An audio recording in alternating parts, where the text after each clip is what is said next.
What's up everyone, it's Austin here from Make Pop Music and Austin Hall Audio, and today we are back with another video. And for the video today, I want us to go over setting up synths and parallel effects chains, because we've talked about them a ton on the channel, but we've never done a specific video going over what a synth is, how to set that up, why you might want to use that over an insert, some of my favorite synths, especially for things like vocals. So today, this is going to basically be the boot camp or the masterclass in all things synths and parallel effects chains, and we're going to go over some of my favorites and kind of set them up on the spot so you can see what I'm using and why I'm using them. But before we hop into that, I did just want to say thank you so much to all of the support for everybody who picked up the Anderson pack over the past week. If you didn't know, last week we released our brand new drum library, the Anderson pack. If you want more info on that, you can go find that in the description down below. You can get it now on makepopmusic.com, as well as all of our other stuff on the website. However, today is the last day that you can get the pack for $45. So if you're watching this on Friday, June 10th, that $45 sale will end tonight at midnight, because after today, it is going to go up to $60. So if you want to go get the Anderson pack while it is at the introductory price, today is the last day to do that, so click the link in the description after you finish this video. With that said, if you like this video, please like, comment, and subscribe. Let's hop into Cubase so I can show you what a synth is, how to set them up, why to utilize them, and some of my favorite synths, especially on things like vocals. Let's check it out. All right, so now we're in Cubase. The first thing that I want to talk about is what is a synth or a parallel chain. We'll just go over that really quickly. This is kind of just a run and gun description. So depending on what DAW you have, it might be called something different. Some call it a synth, some call it an effects chain, some call it a parallel chain. They all are pretty much the same thing. And basically what that is, as you can see right here, I have one set up for parallel widening. We'll go over all of this later. But it's basically a channel where you can add effects and inserts, and that's the only thing that you're adding. So there is no actual audio on this specific channel. You can just put whatever effects you want on this, and then what you can do is later you can send something like your lead vocal that we have right here that does have our audio on it and all of its normal inserts. You can start sending that out to some of these different effects chains and parallel synths and things like that. And one of the big reasons that people do this is, instead of adding something like a delay or a reverb right onto your track, setting up something like a parallel chain or a synth can be a huge advantage, because you have full control over all of the parameters. You can post-process something like your reverb or your delay. You can add tons of effects so you can really affect the sound. And not only that, but it's much easier to then go in and automate as you start mixing, because you have full control to automate how much of that original clean sound. So like the lead vocal with no spatial effects, you can start automating in how much reverb you want, you can start automating in how much delay you want, and then not only that, you can also go to these parallel chains and you can just drag these down to 0 if you want to like cut everything out before a big chorus. You can kind of automate these down in a verse. So to me, setting things like delay, reverb, a little bit of parallel saturation, some widening, that does a lot for your mix, because it gives you full control over some of those spatial elements that can get really wonky on something like an insert. And it just gives you tons of flexibility to actually go in and post-process that, mix that, and automate that as you're actually working on a record. So if you have never set up a synth and you don't really know how to do it or why to do it, there's kind of the why. Let's go over how. Every DAW is going to be a little bit different. However, it's all going to be kind of the same premise. So in Cubase, all you need to do is go to Audio Track, add track, and then you're going to hit right here where it says effect. And let me drag this on. This is going to add what's called an effects track. This is also a synth. This is also a parallel track. Again, they're all the same thing. We don't need to put an effect on it right now. We are going to want this to be stereo, because let's say that we're going to use this for parallel widening. So we want that to be stereo. And then you need to decide where this is going to feed back out to. So I do have a main bus where all of my vocals that are dry will end up called lead vocals, and that's going to be things like my main, my harmonies, everything like that, and that's all going to feed into there with none of this parallel processing. However, I have that bus with all of those dry vocals, and I'm going to decide that all of these different parallel synths and chains are going to end up on a bus called vocals all. And that's basically going to be all of the wet effects that I have from these parallel chains with that kind of dry vocal bus. And then we can just call this widening tutorial. So now that we've created that, let me go down here and I will drag it up into my folder so you can easily see it. So as you can see, there is nothing on this chain whatsoever. This is just a dry chain. So if we have this lead vocal right here, let me go ahead and turn off all of these other parallel synths that we haven't talked about yet. You can see that if we select over here, you can select your synth, and then we can hit widening tutorial. Let me turn this on. And now you can see that we can adjust how much of this dry sound from our lead vocal we're sending to it. So let me turn it off so you can hear what the lead sounds like. Here's the lead with no parallel sends on it whatsoever, just the inserts. I know I come off desperate, but can I take the blame? I should have learned my lesson. So right here, what you can do is you can activate that send, and what this is going to do is it's going to send this audio out to whatever effects chain you have. So you can either pick pre-fader or post-fader. 99% of the time in mixing, you're going to want post-fader. If you select pre-fader, what that's going to do is it's not really going to have any of this leveling or any of this fader leveling, and it's going to send it exactly how it is captured and kind of gain staged at this level right here. So if you do that, even when you do things like turn your fader down or you automate your vocal volume, it's not going to affect the amount that that's sending to that reverb unless you come over here and you automate this. So you typically don't want that for a studio recording. We're just going to leave this on post fader. I just wanted to give you a kind of quick run and gun on the difference of that. So there's nothing on this widening chain. Let's go ahead and add something.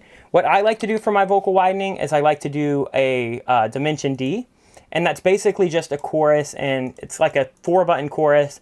I like mode number 3. I use the one from UAD and I use the one from Arturia.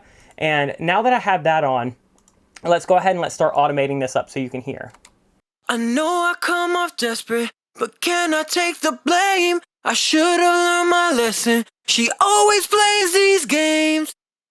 So you can hear that it's kind of adding that chorus effect and it's widening that out. However, it's not altering how we have that vocal sounding right up the middle, where if I add something like the Dimension D on here, right on this channel, listen to how different this sounds. I know I come off desperate, but can I take the blame? I should have learned. So that's exactly why we're not going to use some of these effects as inserts. Instead, we're going to use this as a send so we can blend in how much of that kind of wide chorusy sound that we want.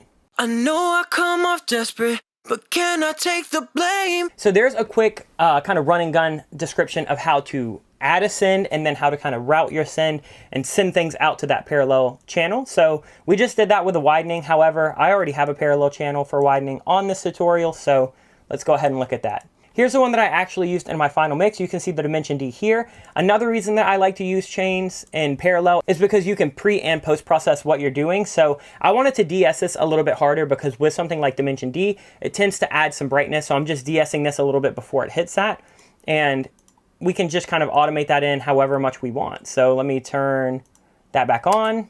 I know I come off desperate, but can I take the blame? I should have. So there is what a send is, how to utilize a send, how to create a send, and how to send out to that. Let's go ahead and talk about some of my favorite types of sends that I like to use on lead vocals, because now we've kind of gone over how to add them and how to kind of get them all set up. So let's go over what they're going to do for your mix and why you might want to utilize them. So here we go. I've started with that parallel widening. Normally, I'll kind of always do that on a vocal, especially if I want something that's not right up the middle for the entire mix. And a cool trick is that you can have this a little bit lower in the verses, and then you can pop this up for the chorus, so the vocal kind of starts to expand. And the way that you would do that is you can just automate this send level right here. Or you could go in and you could actually, if you want to keep like the ratio for the dry to wet signal the same, you could go in and you could actually automate this parallel widening channel up here because it also has a fader. We're going to leave that as is for now. And let's go ahead and talk about some of the other parallel chains that I like to set up. So I always have a couple sends and a couple delays. So what we're going to have on this is we have a short reverb, and we can go ahead and we can take a look at that here. Typically what I'll do is I'll de-ess before it hits that reverb again because I don't want many of those like S kind of sibilant sounds splashing around. So I'm just going to de-ess it a little bit. And then for a short reverb, what I like to do is I like to use some kind of small kind of room or hall or plate, something between like 400 and 800 to 900 milliseconds. And one tip that you're going to want to keep in mind is that when you're using a parallel send or an effects chain, you're going to want all of these 99% of the time, you're going to want all of these effects at 100% wet. So if it has a dry or wet knob, make sure you're at 100% wet, because essentially you're going to be altering that dry and wet ratio depending on how much you send out to this. So we just want this send right here to be all reverb, no dry vocal whatsoever, because we can blend that into the dry vocal right up here. So now that we've added that short reverb, let's hear what it sounds like as we start bringing that up. I know I come off desperate, but can I take the blame? I should have learned my lesson. She always plays these games. I still miss her affection. So I'm going to leave it pretty low in the mix. I just want it for a little bit of width and a little bit of kind of slappy, not really delay, more like reverb, just to kind of help that sit in the mix. You can really hear that as we pop this in the mix, it does have a certain effect with these two synths kind of processed. I know I come off desperate, but can I take the blame? I should have learned my lesson. So it's subtle, but it's just getting them right in the right dimension. And we have, again, full control to pre-process these, post-process these, automate the send levels, automate the actual volume level of these. So again, setting up sends tends to be a huge benefit. Let's look at another one. Typically, I'll do a long reverb as well. I always have the short reverb, and normally I'll have a long reverb as well. This one is using a concert hall in Vintage Verb, and I like the 70 setting because it kind of naturally filters everything out. We're going at like 2.5 seconds. When you're using these as sends, you can tend to get away with a lot wetter and washier kind of reverb sound because you can blend that into taste and you can post-process. Another thing that I like to do is cut out some highs and lows if the reverb or delay has that, and this does, so I'm going to EQ those out there. And then, like I talked about before, I'll just add a Pro Q after this so we can kind of really tighten up where that reverb is going to sit, because as we feed that back into the mix, I don't want this to have, you know, tons of low end and tons of sibilant top end. I just want it to be that nice like band pass mid frequency that's getting reverberated. So let's go ahead and listen now.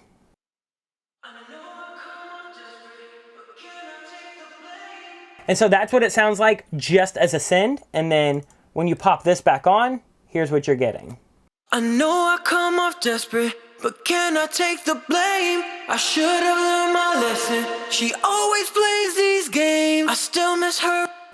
So again, we have full control over how much of that we want to send in. And in the mix, this is where you really start hearing it. I know I come off desperate, but can I take the blame? I should have learned my lesson. She always plays these games. And these are controls that you're not going to have the flexibility over if you just, you know, add something like Vintage Verb right here and dial the wetness back on the plugin to like 10%. It's not going to give you the ability to go in and EQ it, control how much of the vocal you're sending to that. You're going to have to automate a million different parameters within Vintage Verb throughout the mix, and it just gets a little bit exhausting. So setting a short reverb up for some space and some depth in the mix, and then a long reverb to actually give you that kind of reverberated tail tends to be two things that I do no matter what genre. The parameters will change sometimes, but those are two elements that 99% of the time they're in my mix template. Let's go ahead and let's talk about what we do with delays. Typically, I'll have like a quarter note or an eighth note, sometimes both, and typically I'll have a slapback delay. So let's go ahead and let's look at this slapback delay. It is right here. I'm just using repeater, and there's a nice preset in this called CLA tape slap. And so again, we're going to want this at 100% wet because we are not trying to get any of that dry signal feeding back. It might cause phase issues. And what we're going to do is we're going to have these kind of slightly offset because I want a stereo slapback. So we're going 72 milliseconds on the left, 104 milliseconds on the right, and we're going to have a little bit of feedback so that can go back and forth. And let me show you what this sounds like as we kind of automate this up as this plays.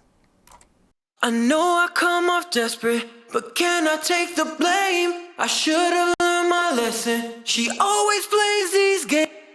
And I'd be willing to bet that you're going to be hard-pressed to find a vocal that's been mixed in the last 20 years that doesn't have some sort of slap delay or slap reverb on it, because that does such a good job of poking that vocal into that mix and spreading it out in the stereo field, or even if you use it mono, just kind of tucking that in and softening that up so you can have this nice, super hard compressed vocal that sits front of mix. However, it doesn't completely sit on top of everything because these kind of slap delays and slap reverbs tend to tuck it back into everything. So let me show you what it sounds like in the mix. I know I come off desperate, but can I take the blame? I should have learned my lesson. She always plays these games. I still miss. And again, if we wanted to do something like saturate that slap delay, we could definitely add something like Greenhouse or Decapitator or something post repeater. So let me go ahead and show you what that would sound like. Like, let me pop on Greenhouse and I will just saturate the piss out of this. So we'll turn off all of these. Let's go over here and let me just show you what this sounds like. I know I come off desperate, but can I take the blame? I should have learned my lesson. She always plays these games. I still miss her affection. I can't escape. And let's say we want to go even harder. Let's add some Decapitator. And this can kind of give you that cool, like, vintage, almost like Harry Styles slapback effect, is if you go in and you know, add some saturation to that slapback. And when you're adding things like the saturation to this effect, these don't have to be 100% wet because this is not the effect at hand. That slapback delay is the main effect. So these are just kind of enhancing that. So you can use these as regular mix inserts. I know I come off desperate, but can I take the blame? I should have learned my lesson. Now let's hear the difference of that in the mix. I know I come off desperate, but can I take the blame? I should have learned my lesson. She always plays these games. So there's a cool little example of how you could post-process something like Ascend to, again, just give you a little bit more pizzazz, right? So we like that slapback, however, it's not kind of hitting like we want. It's not delivering the tone and the aesthetic that we want. So we add something like some saturation or distortion. Again, I'm always going to have some kind of quarter note or eighth note delay that tends to be the main delay in the song. And let me go ahead and show you what that sounds like. We're going to go ahead and turn this on. And I'll turn all of this off. We have repeater right here, just doing 1/4. It is doing a stereo spread, 100% wet with some filtering in the plugin. I know I come off desperate, but can I take the blame? I should have learned my lesson. She always plays these games. I still miss her effect. I know I come off desperate, but can I take the blame? I should. So what I like to do with my kind of main delay sends, like my quarter note or my eighth note, is I'm going to filter these out a lot. So I'm doing some pretty heavy band passing because I don't want a lot of that delayed send all over the spectrum. I just want those mids to kind of poke through. I know I come off desperate, but can I take the blame? I should have learned my lesson. And that'll help you get a lot more of that in your mix without it starting to clutter. I get a lot of questions on how do I add things like so much delay and reverb without the mix just becoming a disaster. And that's because when I use things like sends, I can post-process that to make sure that I'm only getting the information that I want to feed back into that mix. Another tip that I like to use is a lot of the time I'll send this stereo delay out to the reverb, or I'll pop a reverb on here at like 30 or 40% wet. That way that decayed sound from that echo is not super dry. I want that to also be tucked in with something like a reverb, so it kind of fits in with that dry vocal. So it's not like we have this kind of like decently wet lead vocal and then this super dry repeating delay. It's kind of like we have this medium wet vocal and then we have this delay that's a little washy with something like the long reverb send or a long reverb right here on the insert. I know I come off desperate, but can I take the blame? I should have learned my lesson. She always plays these games. And again, that's just adding a little bit of extra depth and space and width. So just to kind of recap, typically in almost every vocal production that I do, I have some sort of parallel widening using like a Dimension D or a chorus or Waves doubler or Greenhouse or something like that. And then I'll have a couple reverbs that I send along that's got a hull or a plate or some kind of big chamber. And then I have a short that's going to be some kind of small room, a lot of the time from Verb Suite from the BM7 collection. And then after that, I'll do a couple different delays. I have a quarter note here, again, using repeater. Here are the settings. If you want to kind of copy that, you can change this if you want some different tones. I'm cool with this as is. And then just a slap delay. And every single thing is doing something a little bit different. You know, the widening is of course widening. The short reverb is again putting that in kind of like a roomy space where it's not completely front of the mix. It kind of tucks it in nicely, very similarly to the slap delay that we're going to use. And then the quarter note delay and the long reverb are going to give it some of that big washy delay tail. So let me show you what this sounds like in the mix if we turn off all of these sends. And then as I turn them on, you'll start to hear how this vocal tucks in a little bit better. I know I come off desperate, but can I take the blame? I should have learned my lesson. She always plays these games. I still miss her affection. I can't escape her face. I know we lost direction. Maybe this is all the way. I saw the pictures that she posted with. And again, I have a vocal bus that's got all of those vocals dry, so if I want to do things like add soothe to a bus or add some tape saturation, I can. So these are not going to have any of those, you know, special little delays and reverbs. I saw the pictures that she posted with another guy. But then everything ends up in this all vocal. So this is dry vocals and all of the sends. So if I want to do one last kind of mid-side processing with some EQ, or I want to bounce this out as like an acapella stem, it's all right here. I saw the pictures that she posted with another guy, and paranoia's got me reading all between the lines. I tell my friends that I And that is my masterclass on sends and parallel effects chains. As you can see, we have a ton of flexibility. It doesn't stop here. I like using these on things like drums. So like in the Anderson pack that we just released, we did include a couple of exclusive tutorials. And in one of those, we talk about mixing drums. And within that tutorial, I go over pretty heavily how to add things like parallel compression, parallel saturation, adding a parallel drum room. So you can take things like drum samples and make them sound a lot more realistic, like you are compressing a room mic or adding on some bus compression for something like a console. These are things that, again, are going to take your mix and kind of give it that one notch up or those two notches up. And if you're not already doing your parallel sends and your parallel effects chains, I could not recommend trying this out more because it will change the way you mix. All right, and that's going to do it. As you can see, setting up send chains and parallel effects chains can be a huge benefit in your mixing process. It can really allow you to get nitty-gritty in your process, and you can do things like add width and add space without it completely cluttering the arrangement. Having the ability to post-process things like your delays and your reverbs and your saturation really helps to make sure that those can actually fit in your mix and they're not just kind of a blanketed effect. If you aren't already using parallel sends and effects chains, I know that they can be intimidating, but hopefully this video helped break that down for you. Definitely try using them in some of your upcoming mixes and productions because I really feel like they can really take a mix from one level to the next. So if you like this video, please make sure you like, comment, and subscribe. Again, if you want to support the channel, head over to makepopmusic.com. If you're watching this on June 10th, today is the last day to get the Anderson pack for 45 bucks. And then other than that, that's going to do it for this video. Let us know what videos you want to see in the near future in the comments down below. If you like this video, like, comment, and subscribe because it helps us out a ton. And other than that, we will be back next Friday with much more content. But until then, everybody, much love. Peace.